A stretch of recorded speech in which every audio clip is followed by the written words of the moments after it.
Say that ಜನ ಯಾವ ತರ ಯಾವ ಕಡೆ ತಿರುಗ್ತಾರೆ ಅಂತ ಹೇಳಕ್ ಇನ್ನೂ ನಿಜ. ರಾಜೀವ್ ಸರ್, ಇದಕ್ಕೆ ಪೂರಕವಾಗೇನೆ ಈವನ್ ಡೊನಾಲ್ಡ್ ಟ್ರಂಪ್ ಅವರ ಪ್ರತಿಕ್ರಿಯೆಯಲ್ಲೂ ಕೂಡ ಹೀಗೆ ಇತ್ತು. ಇರಾನ್ ಜನರಿಗೆ ಒಂದು ರೀತಿ ಮುಕ್ತಿ ಕೊಡಿಸ್ಲಿಕ್ಕೆ, ಸ್ವಾತಂತ್ರ್ಯ ಕೊಡಿಸ್ಲಿಕ್ಕೆ ಅಮೆರಿಕ ಮುಂದಾಗ್ತಿದೆ ವಿತ್ ಇಟ್ಸ್ ಫುಲ್ ಫೋರ್ಸ್.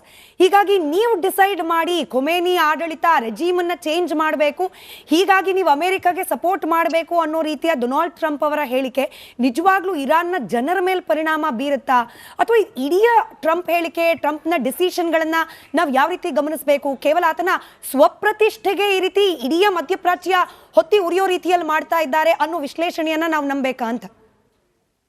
ಇಲ್ಲ, ಇದು ಟ್ರಂಪ್ ಅವ್ರದ್ದು ವೈಯಕ್ತಿಕ ಸಂಬಂಧ ಅಲ್ಲ. ಇದು US ಇನ್ನ ಒಂದು ಪಾಲಿಸಿ. ಇದು ಸುಮಾರು 1979ನೇ ಇಸ್ವಿ ಯಾವಾಗ ಇಸ್ಲಾಮಿಕ್ ರೆವಲ್ಯೂಷನ್ ಆಯ್ತು ಅಂದ್ರೆ 47 ವರ್ಷದಿಂದ US ಮತ್ತೆ ವೆಸ್ಟರ್ನ್ ಕಂಟ್ರೀಸ್ ಒಂದು ಪಾಲಿಸಿ ಇದೆ against Iran. That is to destabilise the regime and do a regime change. ಬಹಳಷ್ಟು ಪ್ರಯತ್ನ ಪಟ್ಟಿದ್ದಾರೆ. ಮುಖ್ಯವಾಗಿ ಇರಾಕ್ ವಾರ್ ಮಾಡಿಸಿದ್ರು, ಸದಾಮ್ ಹುಸೇನ್ ಸಪೋರ್ಟ್ ಮಾಡಿ 8 ವರ್ಷಗಳ ನಡೀತು. ಅದೆಲ್ಲ ಮಾಡಿದ್ರು. The Islamic regime has not follow. ಇವತ್ತು ಯೂಸಿಂಗ್ ಈ mass media, social media, internet ಒಂದು ಪವರ್ನ ಯೂಸ್ ಮಾಡಿ ಅಲ್ಲಿ ಒಂದು ಪ್ರಾಪಗೆಂಡ, ಒಂದು ನೆರೆಟಿವ್ ನ ಸೃಷ್ಟಿ ಮಾಡ್ತಿದ್ದಾರೆ. ದಟ್ ನಿಮ್ಗೆ ಇಲ್ಲೇನು ಸಿಗ್ತಾ ಇಲ್ಲ, ಇನ್ಫ್ಲೇಷನ್ ಜಾಸ್ತಿ ಇದೆ, ನಿಮ್ ಕರೆನ್ಸಿ ವ್ಯಾಲ್ಯೂ ಡಿವ್ಯಾಲ್ಯೂ ಆಗಿದೆ, ಹೊಸ ರೆಜಿಮ್ ಬಂದ್ರೆ ವೆಸ್ಟ್ ಜೊತೆ ನೀವು ಚೆನ್ನಾಗಿ ವ್ಯಾಪಾರ.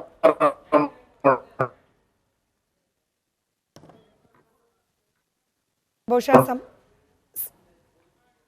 ನೆಟ್ವರ್ಕ್ ಇಶ್ಯೂ ಇದೆ ಅನ್ಸುತ್ತೆ. ರಾಜೀವ್ ಸರ್, ನಿಮ್ ಧ್ವನಿ ತಲುಪ್ತಾ ಇಲ್ಲ.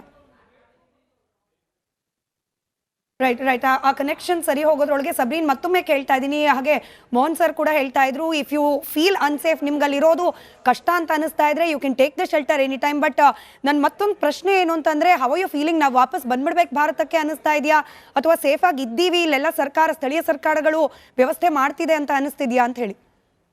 ಇಲ್ಲ, ಸೇಫ್ ಆಗಿದ್ದೇವೆ. ಬಟ್ ನಮ್ಮ ಭಾರತ ಸರ್ಕಾರ ಒಂದು ಸಲನಾದ್ರೂ ನಮಗೆ ಕಾಂಟ್ಯಾಕ್ಟ್ ಮಾಡಿ ಹೇಗಿದ್ದೀರಾ, ನೀವು ಸೇಫ್ ಆಗಿದ್ದೀರಾ ಅಂತ ಹೇಳಿ ಒಂದು ಸಲ ಏನಾದ್ರೂ ನಮಗೆ ಕಾಂಟ್ಯಾಕ್ಟ್ ಮಾಡಿ ಮಾತಾಡುವಂತ ಒಂದು ಪ್ರಯತ್ನ ಮಾಡ್ತಿದ್ರೆ ತುಂಬಾ ಖುಷಿ ಅಂತ ಅನಿಸ್ತಿತ್ತು. ಬಟ್ ನಾವ್ ಸೇಫ್ ಆಗಿದ್ದೇವಿ. ಬಟ್ ಆದ್ರೂ ಕೂಡ ಒಂದ್ಸಲ ಅವ್ರು ಕೇಳ್ತಿದ್ರೆ ನಮಗೆ ತುಂಬಾ ಖುಷಿ ಆಗ್ತಿತ್ತು. ಬಟ್ ಇಲ್ಲಿ ಆತರ ಒಂದು ಇಲ್ಲ, ಹೋಗ್ಲೇಬೇಕು ನಾವು ಅನ್ನೋ ಒಂದು ಸಿಚುವೇಶನ್ ಇನ್ನು ಬಂದಿಲ್ಲ. ಬಟ್ ಸ್ಟಿಲ್ ನಾವು ಸ್ವಲ್ಪ ವರ್ಕ್ ಮಾಡ್ತಾ ಇದ್ದೀವಿ. ಓಕೆ ನಾವು ಓಕೆ ಸಬ್ರೀನ್ ಅವರೇ, ಈ ಬೇಸಿಕ್ ಎಸೆನ್ಷಿಯಲ್ಸ್ ಏನಿರುತ್ತೆ, ಊಟದ ವ್ಯವಸ್ಥೆ, ಇಂಟರ್ನೆಟ್ ವ್ಯವಸ್ಥೆ, ಇದಕ್ಕೆಲ್ಲ ಏನು, ಅಥವಾ ಹೆಲ್ತ್ ಮೆಡಿಕಲ್ ಎಮರ್ಜೆನ್ಸಿ, ಇದಕ್ಕೇನು ತೊಂದರೆ ಇಲ್ಲ ಅಲ್ಲ ಸದ್ಯಕ್ಕೆ ಆಸ್ ಆಫ್ ನೌ? ಇಲ್ಲ, ಆತರ ಏನು ಸಮಸ್ಯೆ ಇಲ್ಲ. ರಾಜೀವ್ ಸರ್, ಕನೆಕ್ಷನ್ ಸರಿ ಹೋಗಿದ್ರೆ ರಾಜೀವ್ ಸರ್ ನೀವು ಹೇಳ್ತಾ ಇದ್ರಿ, ಮುಂದುವರಿಸಬಹುದು. ಸಾರಿ, ಕನೆಕ್ಷನ್ ತೊಂದರೆ ಇತ್ತು. Yes sir, go on. ಹೊರಗಡೆಯಿಂದ ದಾಳಿ ಆದಾಗ ಕಲ್ಚರ್ಸ್ ಲೈಕ್ ಇರಾನ್ ಅಂದ್ರೆ 2500 ವರ್ಷ ಹಳೆ ಕಲ್ಚರ್ ಇದು, ಸಿವಿಲೈಸೇಷನ್ ಇದು. America culture or American civilisation or America as a nation is only 249 years old. So Iran is a very very old civilization. It will not collapse. ಹೊರಗಡೆಯಿಂದ ದಾಳಿ ಮಾಡದಲ್ಲಿ ಅಲ್ಲಿನ ಜನಸಂಖ್ಯೆ ಒಕ್ಕೂಡ್ತಾರೆ ಅನ್ನೋದು ನನ್ನ ಒಂದು ಒಪಿನಿಯನ್. ಯಾಕೆಂದ್ರೆ ಅವ್ರ ಕಲ್ಚರ್ ಅಲ್ಲಿ ಮಾರ್ಟಿಡಮ್ ಅನ್ನೋದು ತುಂಬಾ, ಅದಕ್ಕೊಂದು ಸ್ಥಾನ ಕೊಟ್ಟಿದ್ದಾರೆ, ಒಂದು ಬಹು ಉಚ್ಚವಾದ ಸ್ಥಾನ ಕೊಟ್ಟಿದ್ದಾರೆ. ಯಾರೋ ನಿಮ್ಮ ಪ್ರವಕ್ತರು ಇಲ್ಲಿ ಸ್ಪೀಕರ್ ಹೇಳ್ತಿದ್ರು, ಖೊಮೇನಿ ಮತ್ತೆ ಅವ್ರ ಮಗ ಸತ್ರೆ ಎಲ್ಲ ಸರಿ ಹೋಗುತ್ತೆ ಅಂತ. ನಾನು ಅದಕ್ಕೆ ಭಿನ್ನ ಒಪಿನಿಯನ್ ಇದೆ. ಆತರ ಏನಾದ್ರು ಆದಲ್ಲಿ, ಖೊಮೇನಿ ಅವ್ರ ಮೇಲೆ ಏನಾದ್ರು ಅಸಾಸಿನೇಷನ್ ಆದಲ್ಲಿ ಇಡೀ ಜಗತ್ತಿನಲ್ಲಿ ಎಲ್ಲೆಲ್ಲಿ US ಪ್ರೆಸೆನ್ಸ್ ಇದೆಯೋ ಅಥವಾ ವೆಸ್ಟರ್ನ್ ಪ್ರೆಸೆನ್ಸ್ ಇದೆಯೋ ಅದೆಲ್ಲ ಡೇಂಜರ್ ಬರುತ್ತೆ. Because he'll become a martyr to all the Muslims in the world. This is my fear. But ಇವಾಗ ಹಠಕ್ಕೆ ಬಿದ್ದವ್ರ ತರ ಖೊಮೇನಿ, ಅದೇ ನಿಮ್ಗೆ ಪ್ರಶ್ನೆ ಸರ್. ಬಟ್ ಹಠಕ್ಕೆ ಬಿದ್ದವ್ರ ತರ ಖೊಮೇನಿಯನ್ನ ಅಂತ್ಯ ಕಾಣಿಸದೆ ನಾವು ಬಿಡೋದಿಲ್ಲ ಅಂತ ಹೇಳಿ ಯುದ್ಧ ಪ್ರಾರಂಭ ಮಾಡಿರೋದ್ರಿಂದ where will this head to? ಎಲ್ಲಿಗೆ ಹೋಗಿ ಮುಟ್ಟುತ್ತೆ? ಇದಕ್ಕೆ ಅಂತ್ಯ ಅನ್ನೋದು ಹೇಗಾಗಬಹುದು ಅಂತ? ಎಲ್ಲದಕ್ಕೂ ಅಂತ್ಯ ಆಗೋದು ಫೈನಾನ್ಸ್ ಕಡೆಯಿಂದ. ಯುದ್ಧ ನಡೆಯೋದು ದುಡ್ಡಿಂದ, ಯುದ್ಧ ಮುಗಿಯೋದು ದುಡ್ಡು ಮುಗಿದ್ಮೇಲೆ. ಸೊ ಈ ಒಂದು ಫೈನಾನ್ಸ್ ಇದೆಯಲ್ಲ, ಯಾರೋ ಒಬ್ರು ನಿಮ್ಮ ಹಳೆ ವರ್ತಕರು ಹೇಳ್ತಿದ್ರು ಆಯಿಲ್ ಪ್ರೈಸ್ ಜಾಸ್ತಿ ಆಗ್ತದೆ ಅಂತ.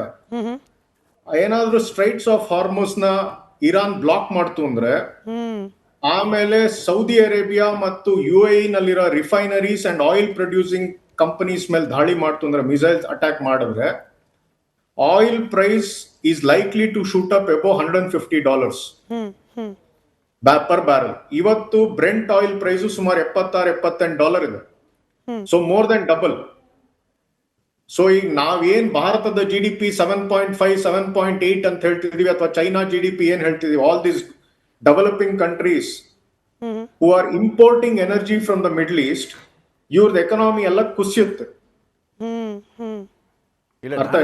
ಇಂಟರ್ಫಿಯರ್ ಆಗ್ಲೇಬೇಕು. ಒಂದು ಮಾತನ್ನ ರಾಜೀವ್ ಅವರೇ, ನೀವು ಅದನ್ನ ಮಾತಾಡ್ತಾ ಇರಾನಿನ ಜನರ ನೋವನ್ನ ನೀವು ಒಂಥರ ದಬ್ಬಾಳಿಕೆ ಮಾಡಿ ಅಥವಾ ಅದು ಕೊಮೇನಿ ಪರವಾಗಿ ಮಾತಾಡ್ತಾ, ಯಾಕಂದ್ರೆ ನೀವು ಎರಡು ವಿಷಯ ಉಲ್ಲೇಖ ಮಾಡಿದ್ರಿ. ಒಂದು ಸೋಷಿಯಲ್ ಮೀಡಿಯಾ, ಒಂದು ನಿಮಿಷ ಮೇಡಮ್, ಸೋಷಿಯಲ್ ಮೀಡಿಯಾದಿಂದ ಜನರಿಗೆ ಭಾವನೆಗಳನ್ನ ಉದ್ರೇಕಗೊಳಿಸ್ತಾ ಇದ್ದಾರೆ ಅಂತೇಳಿ ನಿಮಗೆ ಗೊತ್ತಿದೆಯಾ? ಅಲ್ಲಿನ ಜನಗಳು ಯಾವ ರೀತಿ ನರಕದ ಬಾಳ್ತಾ ಇದ್ದಾರೆ, ಅಲ್ಲಿನ ಹೆಣ್ಮಕ್ಳು ಯಾವ ರೀತಿ ನರಕದ ಬಾಳ್ತಾ ಇದ್ದಾರೆ. ಆಮೇಲೆ ಇವತ್ತು ಕೊಮೇನಿ ಹಾಳಾಗಬೇಕು, ಕೊಮೇನಿ ಇಳಿಬೇಕು ಅಂತೇಳಿ ಟ್ರಂಪ್ ಹೇಳ್ತಿರೋದಲ್ಲ, ನಾವು ಹೇಳ್ತಿರೋದಲ್ಲ. ಅಲ್ಲಿನ ಜನಗಳು, ಅಲ್ಲಿನ ಹೆಣ್ಮಕ್ಳು, ಅಲ್ಲಿ ಒದ್ದಾಡ್ತಿರ್ತಕ್ಕಂಥ ಮಕ್ಕಳುಗಳು, ಆ ನರಕದಲ್ಲಿ ವಾಸ ಮಾಡ್ತಿರ್ತಕ್ಕಂಥ ಯಂಗ್ ಜನರೇಷನ್, ಇವತ್ತು ಏನು ಬದುಕೋದಕ್ಕೆ ದಾರಿನೇ ಇಲ್ದಿರ್ತಕ್ಕಂಥ ವಿದ್ಯಾರ್ಥಿಗಳು, ಇವರು ಕೊಮೇನಿ ಬಗ್ಗೆ ಶಾಪ ಆಗ್ತಿರ್ತಕ್ಕಂಥದ್ದು. ಹಾಗಾಗಿ ದಯಮಾಡಿ ನೀವು ಒಬ್ಬ ವ್ಯಕ್ತಿಯ ಪರವಾಗಿ ನಿಂತ್ಕೊಂಡು ಇಡೀ ಜನಾಂಗವನ್ನ ಅವಮಾನ ಮಾಡ್ತಕ್ಕಂಥ ಕೆಲಸ ಮಾಡಬೇಡಿ. ಎರಡನೇದು, ಕೊಮೇನಿ ಹೋದ್ರೆ ಏನು ಜಗತ್ತೆಲ್ಲ ಸುಟ್ಟೋಗುತ್ತೆ, ಇವೆಲ್ಲ ಬಹಳ ಕೇಳ್ಬಿಟ್ವಿ. ಅಲ್ಲಿ ನಾವು ಇರಾಕಲ್ಲಿ ಆಗ್ಬೇಕಾದ್ರು ಅಷ್ಟೇನೆ, ಸದ್ದಾಮ್ ಹುಸೇನ್ ಏನಾದ್ರು ಮುಗಿದ್ರೆ ಜಗತ್ತೇ ಮುಳುಗೋಗುತ್ತೆ. ಏನು ಆಗಲ್ಲ ರೀ. ಹುಳುಗಳು ಏನಾದ್ರೂ ಜಗತ್ತಿಂದ ಆಚೆ ಕಡೆಗೆ ಹೋದ್ರೆ ಯಾವ ನಷ್ಟವೂ ಆಗಲ್ಲ. ಉಸಾಮಾ ಬಿನ್ ಲಾಡನ್ ಹೋದಾಗ್ಲೂ ಕೂಡ ಯಾವ ನಷ್ಟವೂ ಆಗಲಿಲ್ಲ. ಹಾಗಾಗಿ ನೋಡಿ, ಯಾವತ್ತೂ ಕೂಡ ನೋಡಿ, 1971 ಇದ್ರ ವಿಷಯ ಮಾತಾಡ್ತಿದ್ರು.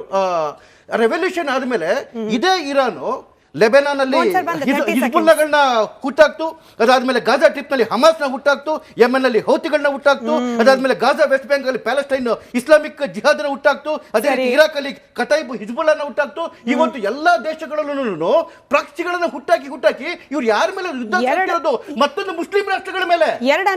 ನನಗೆ ಎರಡು ಅನುಮಾನ. ಒಂದು ರಾಜೀವ್ ಸರ್ ಹತ್ರ ಕೇಳ್ಕೊಳ್ತೀನಿ, ಇನ್ನೊಂದನ್ನ ಮೋಹನ್ ಸರ್ ಹತ್ರ ಕೇಳ್ತೀನಿ. ಅದಕ್ಕೆ ಮುಂಚೆ ಸಬ್ರೀನ್ ಅವ್ರು ಇದ್ದ ಜಾಗದಲ್ಲಿ ಸೈರನ್ ಮೊಳಗ್ತಾ ಇತ್ತು, ಹಾಗಾಗಿ ಅವ್ರು ಒಳಗೆ ಬಂದು ಕೂತಿದ್ದಾರೆ.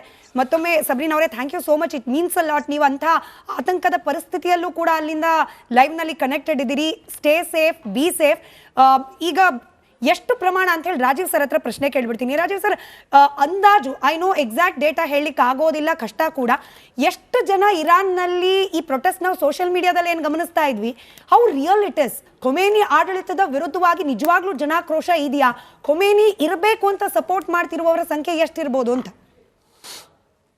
ನೋಡಿ, ನಿಮ್ಮ ಯಾರೋ ಒಬ್ರು ಸ್ಪೀಕರ್ ವಿರುದ್ಧವಾಗಿ ಹೇಳಿದ್ರು, I will not take up the case with him.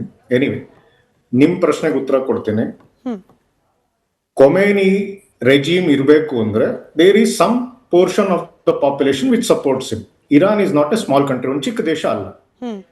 ಒಂದು ಎಕ್ಸಾಂಪಲ್ ತಗೊಳ್ಳೋಣ. ಪ್ರೆಸಿಡೆಂಟ್ ಟ್ರಂಪ್ ಅವ್ರದ್ದು ಪಾಪ್ಯುಲಾರಿಟಿ ರೇಟಿಂಗ್ ಅಥವಾ ಮ್ಯಾಂಡೇಟ್ ಇವತ್ತು ಎಷ್ಟಿದೆ? 36% ಇದೆ, ಆಸ್ ಪರ್ ದ ಲೇಟೆಸ್ಟ್